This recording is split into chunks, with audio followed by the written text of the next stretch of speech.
Hello and welcome to Lavneesh Sir की class. This is Directorate of Education GNCT of Delhi's worksheet number 7, and it is only for class 8 students. It has taken from the subject Social Science History, and we will learn and understand and continue chapter number 2 from Trade to Territories. And in this chapter we'll also discuss the topic Company Rule Expands, यानी किस तरह से company अपने rule को धीरे धीरे expand करती जा रही थी. हम इस वर्कशीट में इसी चीज़ को डिस्कस करेंगे. जैसा कि हमने लास्ट वर्कशीट में समझा था कि किस तरह से कंपनी ने पहले कंपनी ट्रेड कर रही थी, लेकिन धीरे धीरे वो वॉर करने लग गई और उसने बंगाल को कंट्रोल कर लिया. और इसके बाद तो फिर कंपनी धीरे धीरे बहुत सारे पार्ट्स को कंट्रोल करना उसने शुरू कर दिया, उस पर उन्होंने उसको कैप्चर कर लिया. इस तरीके से हम इसके बारे में आज इस वर्कशीट में समझेंगे. So now let's start and understand with me. Early years. After the battle of Buxar 1764, East India Company appointed political और commercial agents known as residents in Indian states. क्या हुआ कि बक्सर का जो बैटल था, बैटल ऑफ बक्सर 1764 में, फिर इसके बाद तो जब कंपनी के हाथों में ही बंगाल का पूरा जो कंट्रोल था वो आ गया. फिर ईस्ट इंडिया कंपनी ने क्या किया, पॉलिटिकल और कमर्शियल एजेंट्स जिन्हें रेजिडेंट्स के नाम से जानते थे, उन्हें जहाँ जहाँ वो उसको जिस भी इंडियन स्टेट को वो कैप्चर करते गए वहाँ पर उन्होंने अपने इन पॉलिटिकल या कमर्शियल एजेंट्स को अपॉइंट कर दिया. Their role was to serve and further the interest of company. यानी उनका जो रोल था, उनका काम क्या था कि कंपनी की सेवा करना और कंपनी के जो इंटरेस्ट थे उनको आगे बढ़ाना. Through the residents, the company officials began interfering in the internal affairs of Indian states. यहाँ तक कि धीरे धीरे जो इंडियन स्टेट्स के रूलर्स थे उनके वो इंटरनल अफेयर्स में भी ये जो रेजिडेंट्स थे वो इंटरफेयर उन्होंने करना शुरू कर दिया. They tried to decide the appointment of administrative officials and even successor to the throne. वो अब क्या क्या किस चीज़ में इंटरफेयर करने लग गए कि भाई एडमिनिस्ट्रेटिव ऑफिशियल कौन होगा या अगला व्यक्ति कौन होगा जो इस राजगद्दी पे बैठेगा. तो इन सब चीज़ों में वो इंटरफेयर करना उन्होंने शुरू कर दिया.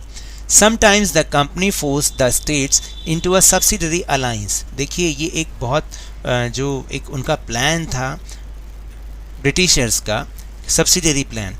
ये क्या था कि इसके थ्रू वो इंडियन स्टेट्स को और ज़्यादा कैप्चर करने में सक्सेसफुल हो गए. According to the terms of this alliance, Indian rulers were not allowed to have their independent armed force. जो भी इसको मानता था तो फिर उस इंडियन रूलर को अपनी इंडिपेंडेंट आर्मी रखने की परमिशन ही नहीं थी. They were to be protected by the company. वो कंपनी उन्हें प्रोटेक्शन देती थी, but the rulers had to pay for the subsidiary forces to the company. तो क्या करना पड़ता था, इसके बदले में रूलर्स को बहुत सारा पैसा देना पड़ता था ताकि वो इस सब्सिडरी फोर्स के लिए कंपनी को उन्हें पैसा देना पड़ता था. If the Indian rulers failed to make the payment, then part of their territory was taken away as penalty. तो जो इंडियन रूलर वो इस पेमेंट को नहीं कर पाता था तो पेनल्टी के तौर पर उसकी टेरिटरी को ये ब्रिटिशर्स ले लेते थे.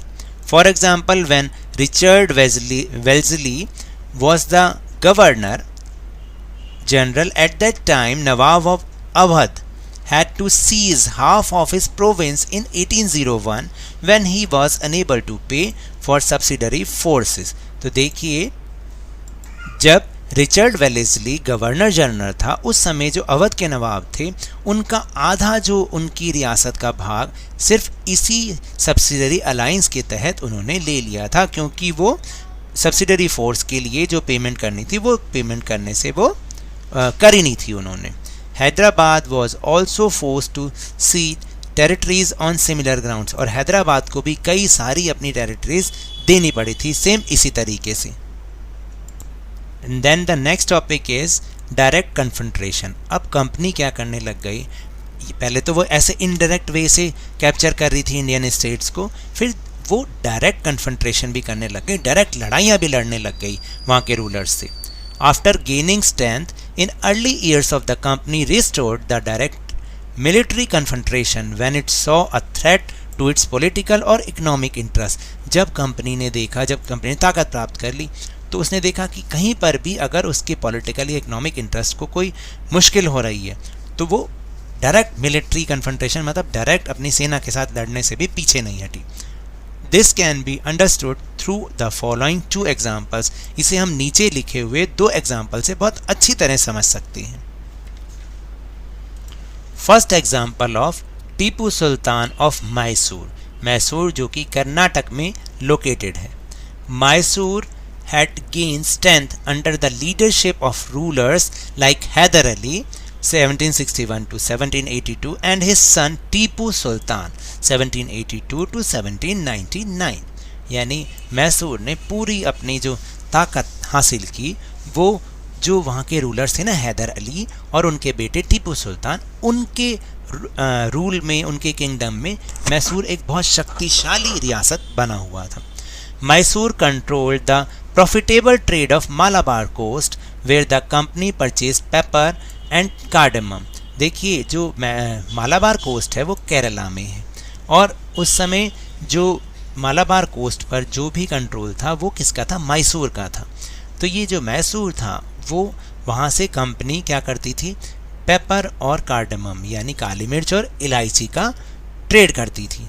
In 1785 Tipu Sultan stopped the export of sandalwood, pepper and cardamom through the ports of his kingdom. तो 1785 में टीपू सुल्तान ने क्या किया कि जो भी उसके पोर्ट से, जो उसके किंगडम के जितने भी सी पोर्ट्स थे जहाँ से ये ट्रेड होता था सैंडलवुड, पेपर और कार्डेमम का, उस पे उसने रोक लगा दी. And disallowed the local merchants from trading with the company. और जो उसके लोकल मर्चेंट्स होते थे ना उसके किंगडम के, उन पर भी उसने बैन लगा दिया, उनको मना कर दिया कि कंपनी के साथ कोई ट्रेड नहीं होगा. फिर he also established a close relationship with the French in India. फिर वो जो फ्रेंच लोग होते थे उनके साथ उसने क्लोज रिलेशनशिप को बढ़ाया. And modernise his army with their help. और उनकी हेल्प से अपनी आर्मी को धीरे धीरे मॉडर्नाइज उसने करना शुरू कर दिया. The Britishers were furious and fought. तो जो ब्रिटिशर्स थे वो इस बात से बहुत ज़्यादा गुस्सा हो गए. And fought 4 wars. और उन्होंने फिर मैसूर के साथ 4 लड़ाइयाँ लड़ी. 1767 to 69, 1780 to 84, 1790 to 92 and 1799 to defeat them. उनको हराने के लिए 4 बार लड़ाइयाँ लड़ी. Finally in the battle of Srirangapattam 1799, वहाँ पे एक जगह का नाम है श्रीरंगापट्टम, वहाँ की लड़ाई में टीपू सुल्तान हार गए और उनको मार दिया गया. Tipu Sultan was killed and Mysore was placed under the former ruling dynasty Wodeyars and a subsidiary alliance was imposed on state. यानी जो उनके बाद वोडियर जो पुराने शासक थे, पुराना राजवंश था, उन्हीं को ही वो सत्ता सौंप दी. और क्या किया? उसको भी अलायंस, सब्सिडरी अलायंस के तहत अपने कब्जे में, अपने कंट्रोल में ले लिया. ये तो था first example. Now will talk about the second example, war with the Marathas, यानी मराठों के साथ लड़ाई. From the late 18th century the company also sought to curb the Marathas and eventually destroyed Maratha power. तो लेट 18th century मतलब 18th century के last में company को ये नज़र आने लगा कि मराठा जो थे वो, क्योंकि थे तो वो बहुत पावरफुल, तो उनकी ताकत को उन्होंने डिस्ट्रॉय करने के लिए सोचा, क्योंकि वो उनके बहुत बड़े दुश्मन थे. With their defeat in the third battle of Panipat in 1761 the Marathas dream of ruling from Delhi was shattered. यानी जो 1761 की पानीपत की तीसरी लड़ाई हुई उस समय मराठा हार गए थे, तो जो उनका सपना था कि दिल्ली से वो रूल करेंगे, वो सब सपना बिखर गया. They were divided into many states under the different chiefs, sardars, belonging to the dynasties such as Sindhia, Holkar, Gaikwad and Bhosle. अब उनकी पावर को अलग अलग करने के लिए ब्रिटिशर्स ने क्या किया? उनको डिफरेंट स्टेट्स में डिवाइड कर दिया. और किसके अंडर में? जो उनके वो लोकल, वो उनके जो हेड बना दिए, सरदार जिन्हें कहते थे, उनको वो बना दिया गया। तो कौन कौन से डायनेस्टी बना दी उन्होंने? सिंधिया, होलकर, गायकवाड़ और Bhosle. These chiefs were held together in a confederacy under a Peshwa, principal minister, who became its effective military and administrative head based in Pune. तो देखिए ये जो चारों जो सरदार थे, चीफ थे, ये भी एक पेशवा के अंडर में काम करते थे। पेशवा कौन होता था? जो प्रिंसिपल मिनिस्टर, मुख्य जो उनका होता था, मुखिया जो होता था, और वो बहुत इफेक्टिव मिलिट्री भी और एडमिनिस्ट्रेटिव हेड होता था। और कहाँ रहता था? पुणे में रहता था। Mahaji Scindia and Nana Phadnavis were two famous Maratha soldiers and statesman. तो ये दोनों व्यक्ति बहुत फेमस मराठा योद्धा थे। The Marathas were subdue in a series of wars. तो फिर धीरे धीरे मराठाओं के साथ इन ब्रिटिशर्स ने काफ़ी लड़ाई लड़ी। In the first war that ended in 1782 with the treaty of Salbai there was no clear victor. पहली लड़ाई में तो ना कोई जीता ना कोई हारा। The second Anglo Maratha war 1803 to 1805 was fought on different fronts, resulting in the British gaining Orissa and the territories north of the Yamuna river, including Agra and Delhi. तो देखिए दूसरी लड़ाई में क्या हुआ? दूसरी लड़ाई में उन्होंने मराठाओं को हरा दिया और बहुत सारे उड़ीसा और की टेरिटरी और यमुना रिवर के नॉर्थ में जो आगरा और दिल्ली पड़ता था उन सबको अपने कब्जे में ले लिया। Finally, the Third Anglo-Maratha War of 1817 to 1819 crushed Maratha power और मराठाओं को तीसरी लड़ाई में तो बिल्कुल ख़त्म कर दिया। The Peshwa was removed and sent away to the Bithur near Kanpur with a pension. जो पेशवा था उनको क्या किया गया? उनको वहाँ से हटा दिया गया और बिठूर जो कि कानपुर के नज़दीक है वहाँ पर पेंशन पर भेज दिया गया। The company now had complete control over the territories south of the Vindhyas. तो विंध्या के साउथ का जो जितना भी इलाका है विंध्या पर्वत के, तो उन्होंने धीरे धीरे सारी जगह अपना कंट्रोल कर लिया। So now we'll move on our question answer section. So the first question is, how did East India Company take control of Indian states through subsidiary alliance? Answer is, the company imposed subsidiary treaty on the states. The state that accepted this treaty did not have the right to its own independent army. He used to get protection from the company and the Indian rulers used to pay the company for the maintenance of the subsidiary forces. If the Indian rulers failed to pay the money, then the company would take the possession of their area as a fine. देखिए answer ये मत समझिएगा बहुत बड़ा है क्योंकि history में हमें इतना बड़ा करना ही पड़ता है। Question number 2 is, why were Britishers furious with Tipu Sultan? What was the result of this confrontation? The British were furious with Tipu Sultan for the following reasons. First is, in 1785, Tipu Sultan stopped the export of sandalwood, pepper and cardamom through the ports of his kingdom. Second point is, the Sultan disallowed local merchants from trading with the company.